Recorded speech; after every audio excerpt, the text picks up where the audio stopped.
So in this video, we're going to walk through two things. First, we're going to show you kind of your standard URL ping test and talk a little bit about how it works, as well as some common pitfalls that I've seen customers run into. The next thing we're going to do is show you how to do a custom availability test, where if you want to use the Application Insights API and do a TrackAvailability method call, you can use that inside an Azure Function to go and roll your own completely custom availability test from scratch that you can customize and do whatever you want with. So we'll start with the normal UI-based availability test, and then we'll show you how to make a custom one. So we're first going to walk through how to create an availability web test. So to do that, we need an Application Insights resource. In this case, I don't have one yet, so I'm going to say Application Insights and select that.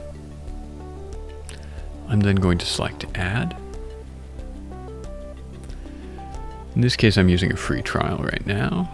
I can select a resource group. I had previously created a resource group here. If we needed to create a new one, we could say a demo, but without the plus sign. Say OK.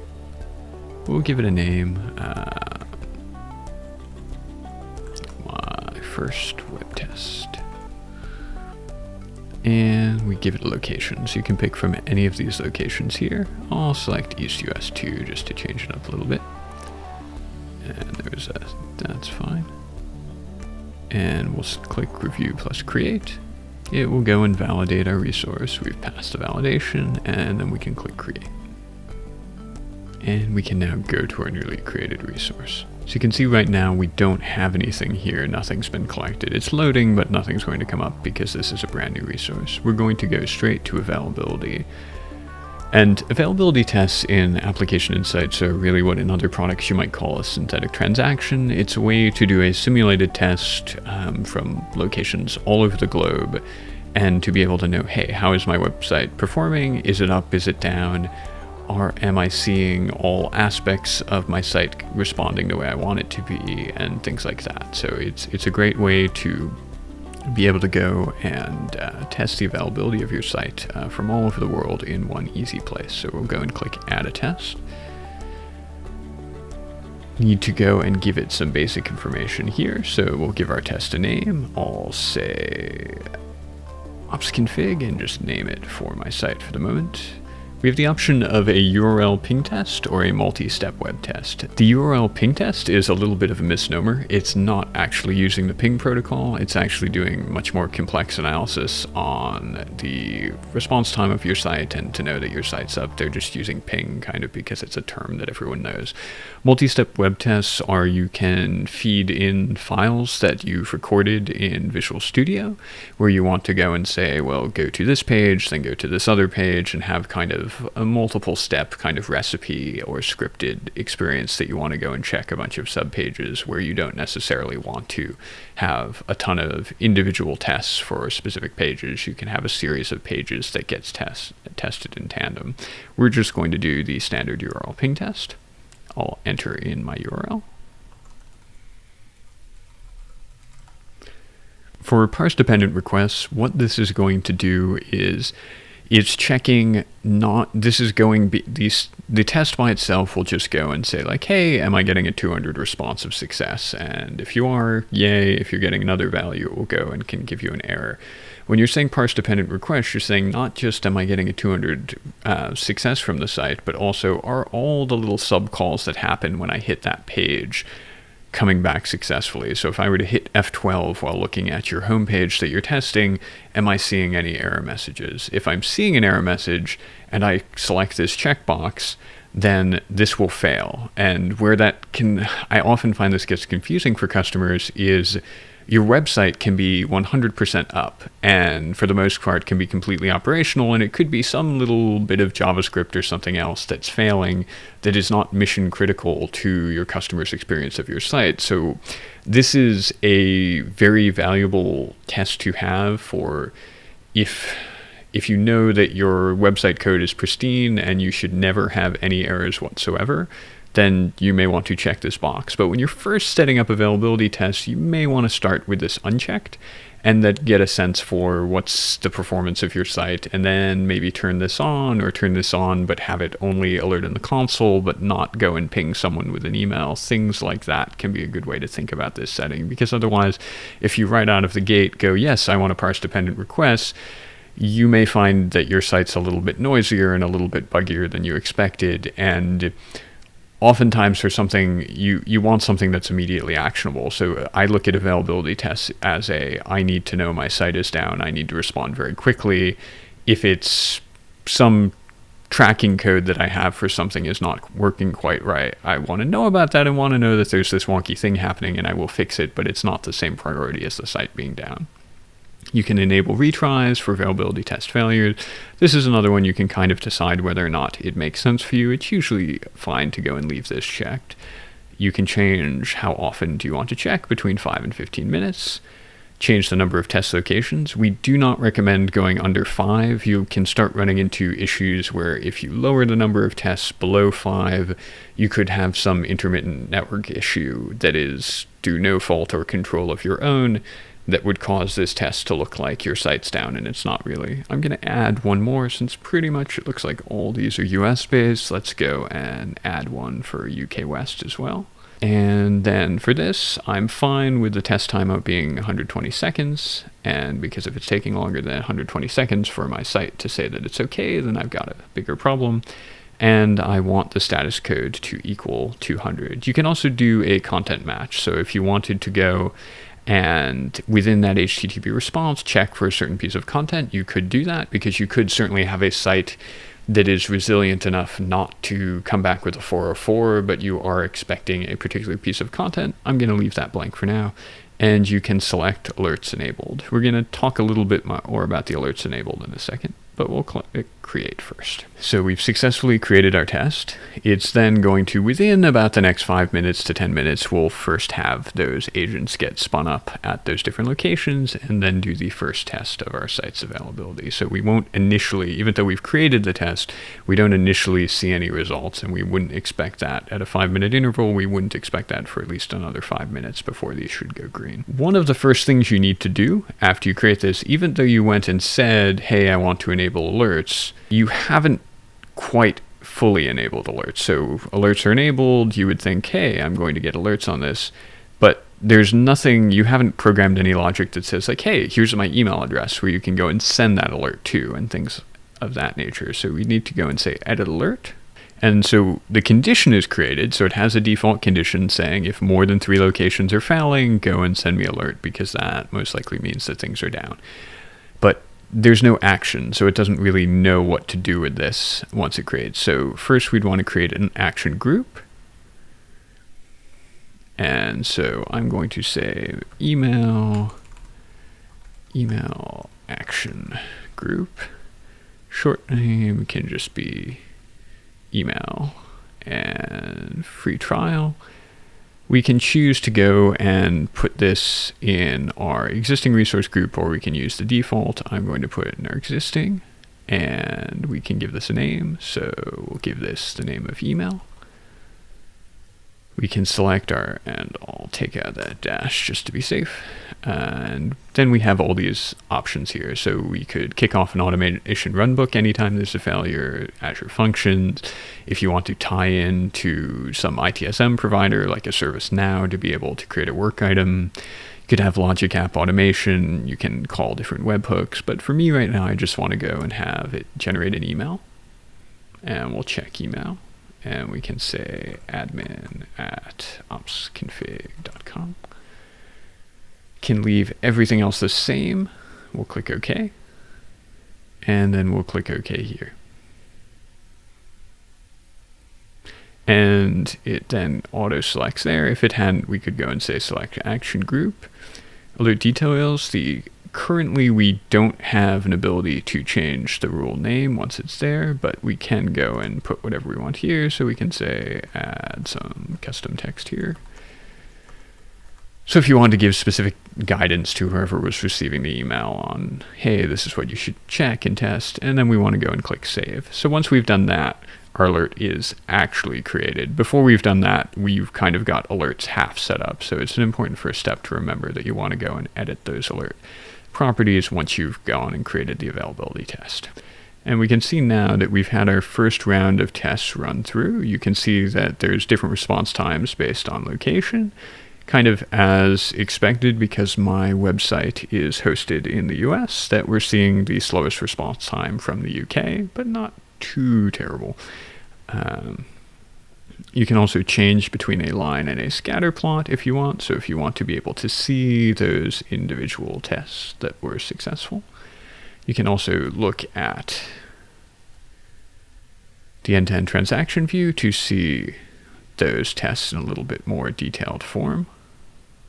You can also see all the other information that was being grabbed at the time that this test was being run. So you can see this is a little bit more than your standard ping test. You can see we're also grabbing a location of where that test was being run from. To understand this client IP being 000, by default with Application Insights, what we do is there are a couple of different things that happen with IP collection. So I'll do a different video that very specifically goes into all the nuanced IP collection. But the key thing that's happening here is we grab the IP initially at ingestion and are looking up using that to do the geolocation to say, hey, this is United Kingdom and this is the closest state or province based on the MaxMind database, which we use to be able to do that lookup. But after we do that lookup, we then go and discard that IP address. So it's a way to be able to get the advantage of a little bit of that geolocation data that you might care about, but at the same time not storing that IP address that in various jurisdictions may be considered PII and maybe something you don't want to store. If you, for some reason, have a business case where you need to store this IP address, there is a way to override that. It's not something that we prefer you to do, but we certainly provide you the flexibility to be able to do that. And it's in this separate video, I'll walk through exactly how to do that. So now that we've shown you how to go and create kind of your first availability test, the next thing I'm going to show you is how you could create a completely custom one. So if there's something in the UI that you didn't like that you couldn't do, or you have some restriction whereby either for certain network reasons you can't allow the communication to be coming in from these locations, but you still want to be able to send data out and back to Azure, we can go and create a completely custom Azure function that then within it is running some track availability code. So we're going to go and create a function app first. We can go and say add. We can give our function app a name. So let's call it availability function. And we'll give it just function app. Create a new resource group for this if we want. We can specify what type of hosting plan and location. In this case, we can say .NET Core for our runtime stack. We're going to create new, and we're also, in this case, we're going to create a dedicated Application Insights resource for this at the time. So we can say it's basically, we're enabling Application Insights and setting up a brand new resource as part of our creation. So we can go and say apply there, and then come back here and say create. And so this is just all the telemetry data from our function app can get stored automatically in this new App Insights resource. And we had validation errors. Let's click to view the details.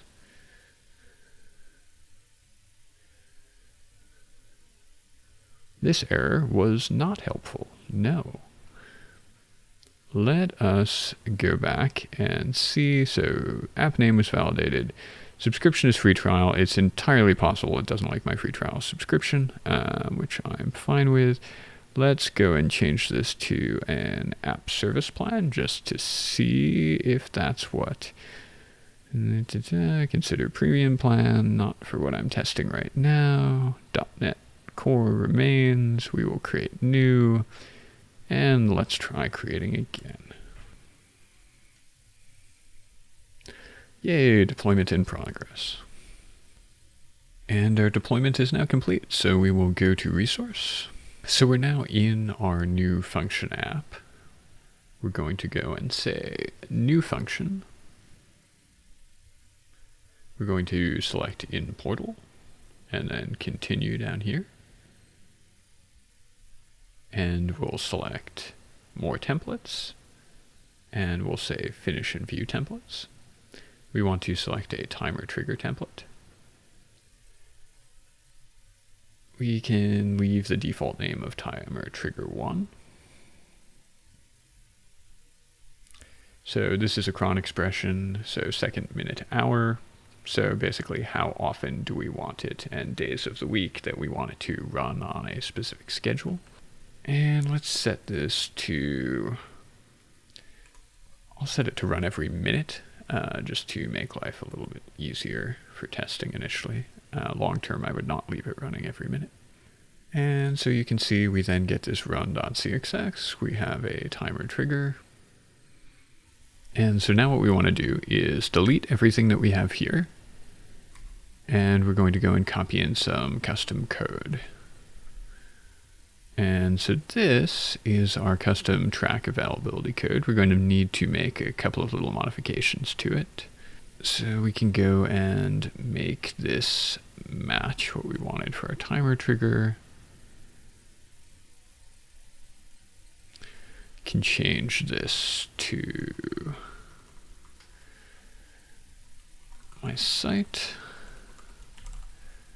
We can enter a content match string that if I want to go and make sure that on my page it's returning application insights and finding that string text somewhere within the body.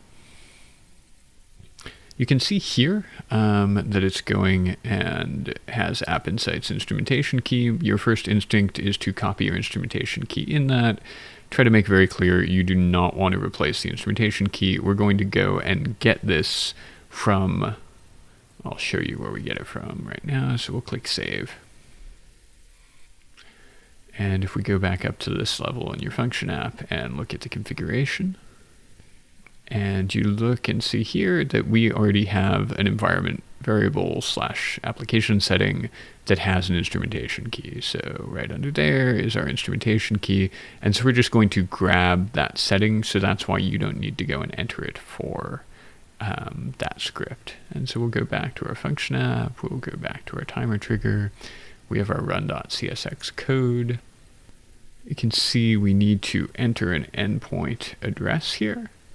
In this case, if we're using the default endpoint for application insights, that endpoint that we want here is this. In some cases, if you were a customer in, let's say, Azure Government or Azure China, you can use different endpoints. So this is why we give you the ability to change this and don't set it by default.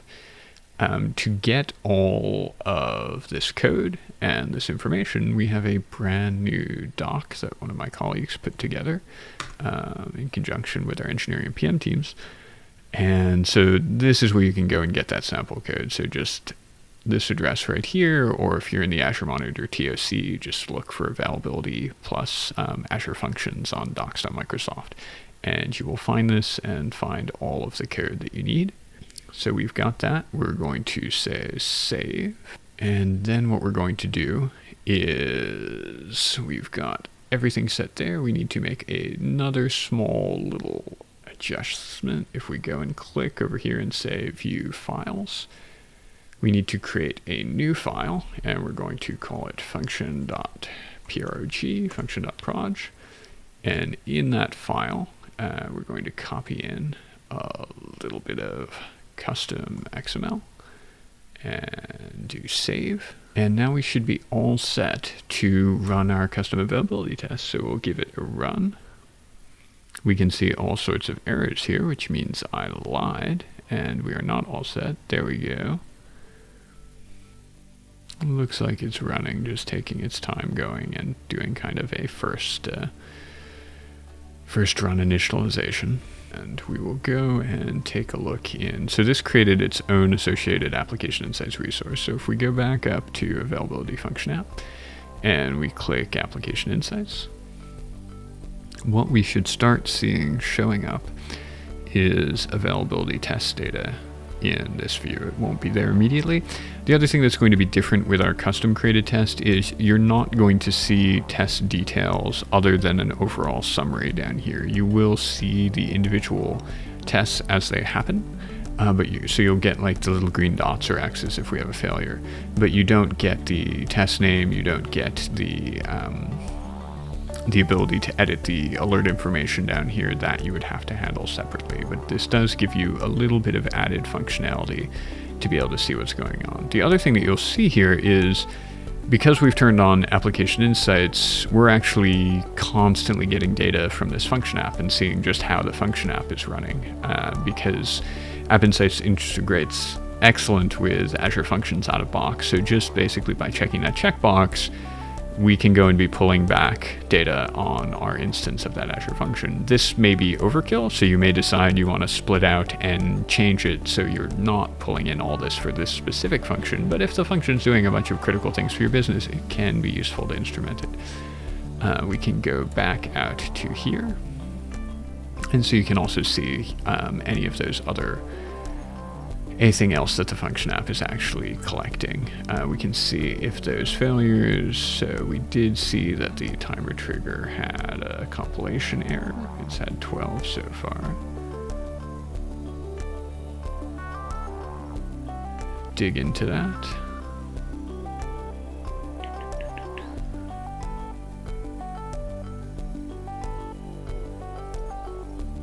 And we can see actually the call stack for that, where it's having that problem. We can leave that alone for now. Let's go back and see if our availability test is starting to work, or if we still have an error we need to go fix. And we can see we are starting to get successful availability tests running from our function, which in this case it's just going to be running from that one location because of how we've written the test and how we're doing it. But this shows you another way to be able to go and have your own availability test and leverage that availability functionality without having to be kind of restricted to what we've built for you in the UI.